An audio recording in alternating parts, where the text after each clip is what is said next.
हे गुरुवर, भगवान गृहस्थ जीवन में बहुत सारी समस्याएं हैं और परेशानियां हैं।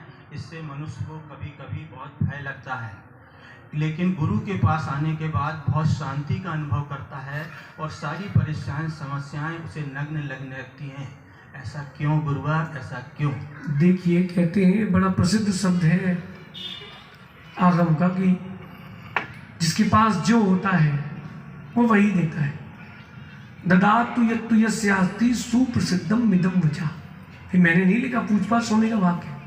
तो जिसके पास जो होता है वो देता है। कि हमारे पास शांति है तो हम शांति देते हैं। आप हमारे पास कई सालों से आ रहे हो और आपने शुरू से देखा है हमको। आपने तो गृहस्थ अवस्था में भी देखा है। हम शांति प्रिय जीव हैं और जो शांति प्रिय होता है उसको शांति मिलती है।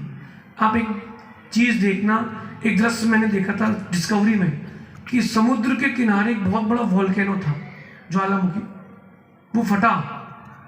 जैसे ही वो ज्वालामुखी फटा तो वो जिस ओर नगर की ओर गया वहां तक वो चीज़ों को जलाता गया, लेकिन वो ज्वालामुखी का जैसे ही लावा समुद्र में आया, पानी उसको ठंडा करता गया। पानी वाष्प बनता गया, लेकिन उसको ठंडा करते गया। पानी में शीतलता थी तो उसने शीतलता दी, और नगर में जंगलों में ईंधन था तो उसने अग्नि दी। जहां आप हो वहां कभी सुख शांति नहीं मिलेगी।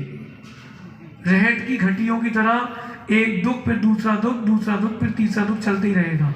शादी हो गई बच्चों की तो इस बात की टेंशन कि अच्छे से जीवन चल जाए। एक 70 साल की 60-65 साल की माँ टीकमगढ़ में मेरे पास आई थी। मुश्किल से मुश्किल 10-15 साल उसकी आयु शेष होगी। मुझसे कह रही थी, माँ जी आशीर्वाद दो कि मेरी बेटी को बच्चे हो जाए। उनको संतान नहीं है। उसकी बेटी 45 साल की, माँ 65 साल की। यद्यपि हो गए उसको भी, वो बात नहीं कर रहे, लेकिन 65 साल की माँ को इस बात का विकल्प है कि हमारे बच्चे को बच्चे हो जाए।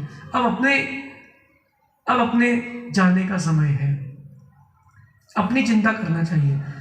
गृहस्थिक जीवन में दुखी दुख है, जितनी जल्दी छूट के आएंगे उतना जल्दी अच्छा है। मेरा ये मानना है, गर्मी का मौसम हो तो आप बीच रोड में खड़े होगे चौराहे में कि पेड़ के नीचे?